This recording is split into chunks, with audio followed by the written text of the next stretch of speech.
اور جب وہ خداوند سے ایسا دل پا لیتا ہے تو اسی کو تحفے کے طور پر اسے دے دیتا ہے، اے میرے بیٹے اپنا دل مجھ کو دے۔ خداوند کو آدھا دل دینے میں کیا خطرہ ہے؟ مان لیجئے کہ میں اسے اپنا 99% دل دیتا ہوں اور 1% اپنے لیے رکھتا ہوں۔ لوگ کہتے ہیں کہ 1 گھنٹہ اپنے دل کو اور 1 گھنٹہ خداوند کو، لیکن میں کہوں گا کہ 99% دل خداوند کے لیے ہے، لیکن میں ایک بہت چھوٹا حصہ اپنے لیے رکھ لیتا ہوں۔ اس میں خطرے کی کیا بات ہے؟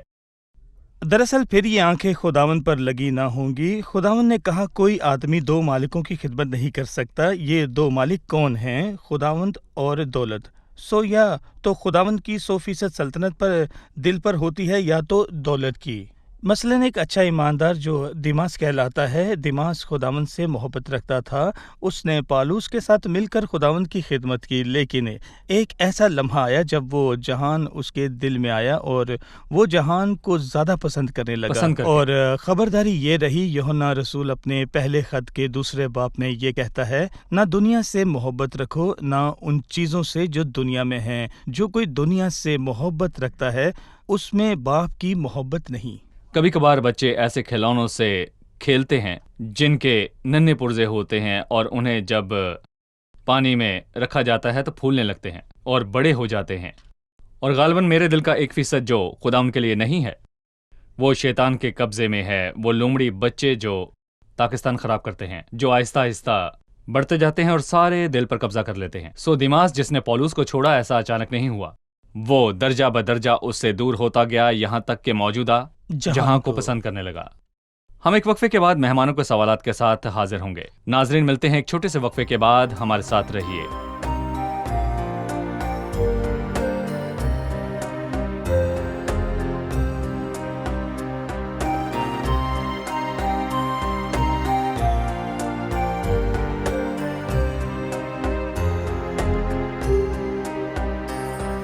خوش آمدید۔ آئیے چلتے ہیں مہمانوں کی جانب اور جانتے ہیں ان کا سوال۔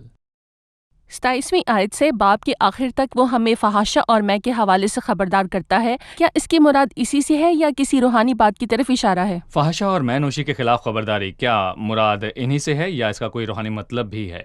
دیکھیں، میں کہوں گا اس سے مراد تو مینوشی اور فحاشاہی سے ہے، لیکن اس کے ساتھ اس کا روحانی مطلب بھی ہے۔ اور نوجوانوں کے لیے میں کہوں گا کہ فحاشا اور زانیہ کے خلاف خبرداری ہے، جو انسان سے اس کی عزت اور وقار چھین لیتی ہے۔ 28ویں آیت میں اسے ایک لٹیرے سے تشبیہ دی گئی ہے، اور لٹیرا ہماری سب سے قیمتی شے کو لوٹتا ہے، اور اس نے ہماری سب سے قیمتی شے لوٹ لی ہے۔ اور مجھے فحاشا عورت کے متعلق ایک کہانی یاد آ رہی ہے، جب سمسون کی آنکھ ایک فحاشا کی وجہ سے کھو گئی۔ وہ چکی پیس رہا تھا، حالانکہ وہ ایک نذیر تھا، اور میں کہوں گا کہ وہ قوم کا قاضی تھا، لیکن اس کا انجام بہت برا ہوا اور سبب وہی فحاشا تھی۔ لیکن مجھے یہودا کا قصہ بھی یاد ہے، جو یعقوب کا بیٹا تھا، جو پیدائش 38 میں تمنا کو گیا تو وہاں تمر نے، جو اس کی بہو تھی، ایک فحاشا کا روپ دھارا اور اسے مکروہ کام کیا۔ بائبل بتاتی ہے کہ اس نے اس سے 3 چیزیں لیں، اور اس نے اپنے سسر سے مہر، بازو بند اور اس کی لاٹھی لی۔ یہ 3 چیزیں اس شخص کے اختیار کو ظاہر کرتی ہیں۔ مہر اختیار کی علامت ہے، بازو بند سماجی وقار کی علامت ہے، اور لوگوں کی نظر میں اخلاقی عکس اور برتاؤ کی علامت ہے۔ یہ تینوں علامتیں ہیں، لوگوں کی نظر میں وقار۔ جی بالکل صحیح کہا۔ اور لاٹھی خدا کے وعدوں پر تکیہ کرنے کی علامت ہے۔ مکروہ کام کرنے والا پہلے ہی یہ سب کچھ کھو چکا ہے، وہ لوگوں کی نظر میں وقار کھو گیا ہے، اور اپنے ضمیر کی برائی کے سبب سے وہ خدا کی دہشت کو محسوس کرتا ہے۔ اب وہ خدا کے وعدوں پر تکیہ کرنے سے قاصر ہے۔ اور یوسف کے بھائی اپنے ضمیر کی برائی کے سبب گھبرا گئے جب انہوں نے اپنے تھیلوں میں روپوں کو دیکھا۔ فحاشا کے سبب سے انسان اپنی عزت، اپنا وقار اور خدا سے اپنا تعلق کھو دیتا ہے۔ یہاں واقعی فحاشا کے حوالے سے بات کی گئی ہے، لیکن پچھلی قسط میں ہم نے دیکھا کہ فحاشا جھوٹے مذاہب کو پیش کرتی ہے، وہ مذاہب جو لوگوں کے گھڑے ہوئے ہیں، جو خدا کی نقل کرتے ہیں اور گناہگار کو کہتے ہیں، میں تجھے آرام دوں گا اور جو تو چاہتا ہے تجھے ملے گا، کیونکہ میرا شوہر گھر میں نہیں، اور جیسا کہ اس نے پچھلے باب میں اس نے کہا کیونکہ میرا شوہر گھر میں نہیں، اس نے دور کا سفر کیا ہے، وہ اپنے ساتھ روپے کی تھیلی لے گیا ہے اور وہ پورے چاند کو گھر واپس آئے گا۔ میرا شوہر یعنی کہ مرد خدا یسوع مسیح کی طرف اشارہ کرتا ہے۔ سو انسانی مذاہب کے اندر مذاہب شوہر اس یعنی مرد کی مرد موجودگی سے موجود خالی نہیں، ہیں۔ اور وہ نجات کی بات نہیں کرتے، وہ اپنے ساتھ روپے کی تھیلی لے گیا ہے۔ ایک ایسا مذہب جو مسیح کی حضوری سے محروم ہے اور مسیح اور اس کے خون اور اس کی قربانی سے محروم ہے۔ یہ اس کا روحانی مطلب ہے، اور دراصل میں نوشی سے ایک شخص اپنا ضبط نفس اور وقار کھو دیتا ہے۔ ہم نبال، حدد اور بیلشجر کے متعلق پڑھتے ہیں کہ وہ نشے میں تھے، سو انہوں نے جرم کیا، خدا کو رنجیدہ کیا، جس کا انجام برا تھا، کیونکہ اس نے سب حدود کو پار کر دیا اور میں نوشی کے سبب ضبط نفس نہ رکھ سکا۔ لیکن یہ صرف جسمانی میں کی بات نہیں، بلکہ میں ہر اس بات کی علامت ہے جو جسم سے خطاب کرتی ہے اور جسم کو جذباتی کر دیتی ہے، اور وہ خدا کے کلام سے ہٹ کر برتاؤ کرنے لگتا ہے، اور جسم کے غرور کے سبب سے جذباتی ہونا یا کسی بھی بیرونی اثر کے سبب ضبط نفس کو کھو دینا روحانی میں نوشی کے مترادف ہے۔ اور بائبل کہتی ہے کہ شراب میں متوالے نہ بنو، کیونکہ اس سے بدچلنی واقع ہوتی ہے، اس سے آپ اپنا وقار اور ضابطہ نفس کھو سکتے ہیں۔ جی ٹھیک ہے، بائبل یہ بھی بتاتی ہے کہ زندگی کی فکریں ایک نشے یا خمار کی مانند ہیں۔ سو ہمیں ایسے لوگ ملیں گے جو زندگی کی فکروں کے سبب نشے میں ہیں، یا دولت کے فریب کے سبب سے۔ سو دولت بھی جان پر میں کی مانند اثر انداز ہو سکتی ہے، اور زندگی کی فکریں جان پر میں کی مانند اثر کرتی ہیں، لیکن خدا سے ایک اچھا تعلق ذہن اور دل اور جان کو تازگی اور ہوش مندی عطا کرتا ہے۔ دراصل یہ الفاظ بے حد شاندار ہیں، اور سب جوان مردوں اور خواتین کے لیے میں نوشی اور زناکاری سے خبرداری کا پیغام ہے۔ میں کے متعلق یہ کہا گیا ہے کہ نہ تو میں نوش میں کی شرمندگی سے واقف ہے، نہ ہی ہوشیار اس کے لالچ کے آگے ٹک سکتا ہے۔ اس کا مطلب یہ کہ میں نوش ہوش میں نہیں، اس حد تک کہ وہ یہاں 23ویں باب کی آخری آیت میں کہتا ہے کہ انہوں نے تو مجھے مارا ہے پر مجھ کو چوٹ نہیں لگی، انہوں نے مجھے پیٹا ہے پر مجھے معلوم بھی نہیں ہوا۔ وہ اپنا ہوش کھو بیٹھتا ہے، اسے نشے میں مارا گیا ہے لیکن اس پر اثر نہیں ہوا ہے۔ نہ صرف یہ بلکہ وہ غلام ہے، میں کب بیدار ہوں گا، میں پھر اس کا طالب ہوں گا۔ صحیح، اور قسط کے اختتام پر ہم کہیں گے کہ بائبل مقدس میں نوشی اور نشے سے منع کرتی ہے۔ بائبل یا مسیحت میں میں یا شراب پینے کی ہرگز اجازت نہیں ہے، اس سے ہمیں باز رہنا چاہیے۔ سو قسط کے اختتام پر ہمیں میں نوشی، نشے اور فحاشا کے حوالے سے بائبل کی باتوں کو دہرانے کی ضرورت ہے، کیونکہ فحاشا گہری خندق ہے اور بیگانہ عورت تنگ گڑھا ہے، وہ راہزن کی طرح گھات میں لگی ہے اور بنی آدم میں بدکاروں کا شمار بڑھاتی ہے۔ کون افسوس کرتا ہے؟ کون غم زدہ ہے؟ کون جھگڑالو ہے؟ کون شاکی ہے؟ کون بے سبب گھائل ہے؟ اور کس کی آنکھوں میں سرخی ہے؟ وہی جو دیر تک میں نوشی کرتے ہیں، وہی جو ملائی ہوئی میں کی تلاش میں رہتے ہیں۔ جب میں لال لال ہو، جب اس کا عکس جام پر پڑے اور جب وہ روانی کے ساتھ نیچے اترے تو اس پر نظر نہ کر، کیونکہ انجام کار کو وہ سانپ کی طرح کاٹتی اور افعی کی طرح ڈس جاتی ہے۔ تیری آنکھیں عجیب چیزیں دیکھیں گی اور تیرے منہ سے الٹی سیدھی باتیں نکلیں گی، بلکہ تو اس کی مانند ہوگا جو سمندر کے درمیان لیٹ جائے، یا اس کی مانند جو مستول کے سرے پر سو رہے۔ تو کہے گا انہوں نے تو مجھ کو مارا ہے پر مجھ کو چوٹ نہیں لگی، انہوں نے تو مجھے پیٹا ہے پر مجھے معلوم بھی نہیں ہوا۔ میں کب بیدار ہوں گا؟ میں پھر اس کا طالب ہوں گا۔ زور آور الفاظ ہیں، امید ہے کہ ناظرین اور ہم سب جتنے سننے والے ہیں ان پر عمل کریں گے۔ چلیے مہمانوں سے جانتے ہیں کہ آج انہوں نے کیا سیکھا۔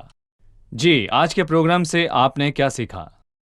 مجھے اس آیت کی وضاحت بہت اچھی لگی جو کہتی ہے میرے بیٹے اپنا دل مجھے دے، کیونکہ میں سمجھتی تھی کہ یہ گناہ گار کو خداوند کی طرف سے بلایا گیا ہے، اور بطور ایماندار میں اکثر پریشان رہا کرتی کیونکہ میں اپنا دل خداوند کو دینے کے باوجود غلط کام کرتی ہوں۔ لیکن اہم بات یہ ہے کہ ایماندار کو یہ معلوم ہو کہ ایمان لانا کافی نہیں بلکہ خدا کا بیٹا ہونا ہے۔ صحیح۔ ہمیں بائبل کی عظمت کے آگے کس قدر جھکنا چاہیے جو ہمارے گھرانہ اور بچوں کی فکر کرتی ہے، کیونکہ وہ معاشرے کا بے حد اہم حصہ ہیں، اور وہ خرابی جو معاشروں میں پائی جاتی ہے در حقیقت بائبل کو نظر انداز کرنے سے ہے۔ ضبط نفس اور سنجیدگی کی صفت رکھنا بہت ہی اچھی بات ہے۔ شکریہ، خداوند آپ سب کو برکت دے، خادمین کا بھی شکریہ۔ بہت شکریہ۔ عزیز ناظرین، خداوند ہم سب سے یہی بات کہتا ہے کہ اے میرے بیٹے اپنا دل مجھ کو دے اور میری راہوں سے تیری آنکھیں خوش ہوں۔ اور بائبل ہمیں یہ تعلیم دیتی ہے کہ جہاں تیرا مال ہے وہیں تیرا دل بھی لگا رہے۔ آپ کے لیے سب سے قابل قدر چیز کیا ہے؟ اگر پیسہ آپ کے لیے قابل قدر ہے تو آپ کا دل اس میں لگا رہے گا، لیکن اگر زندگی میں خداوند سب سے قابل قدر ہے تو آپ کا دل اس میں لگا رہے گا اور آپ اس کے لیے ہر قربانی دینے کے لیے تیار ہوں گے۔ بائبل ہمیں ان لوگوں کے متعلق بتاتی ہے جنہوں نے اپنی جان کو عزیز نہ سمجھا۔ عزیزو، ایسے لوگ ہیں جنہوں نے خداوند اور اس کے کام کے لیے اپنی جانوں کی قربانی دی۔ وہ کسی بھی قربانی سے گھبرائے نہیں بلکہ خداوند کو اپنی جان پیش کی۔ اے میرے بیٹے، اپنا دل مجھ کو دے اور میری راہوں سے تیری آنکھیں خوش ہوں۔ آنے والی قسط میں پھر ملاقات ہوگی۔ خداوند آپ کو برکت دے۔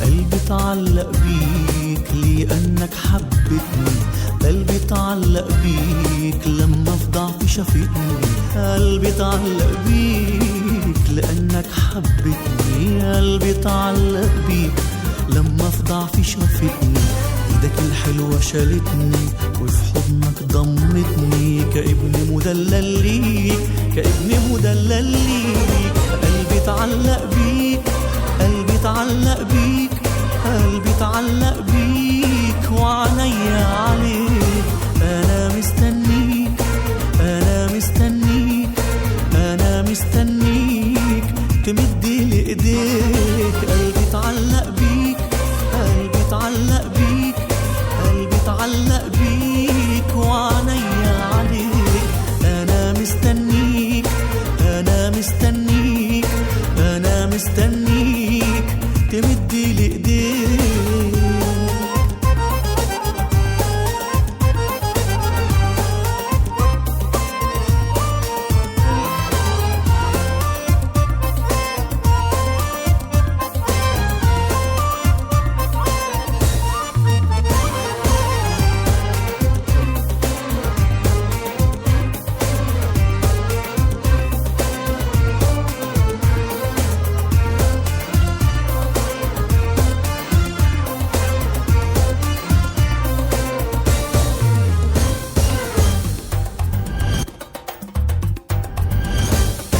قلبي تعلق بيك يسوع لا سواك، قلبي تعلق بيك ربي ما أشهاك، قلبي تعلق بيك يسوع لا سواك، قلبي تعلق بيك ربي ما أشهاك، ملكتي كياني قلبي ويا لساني دوما يهتف بيك، دوما يهتف بيك، قلبي تعلق بيك، قلبي تعلق بيك، قلبي تعلق بيك وعينيا عليك، أنا مستنيك، أنا مستنيك، أنا مستنيك تمد لي إيديك، قلبي تعلق بيك، قلبي تعلق بيك، قلبي تعلق بيك وعينيا عليك، أنا مستنيك، أنا مستنيك، أنا مستنيك تمد لي إيديك.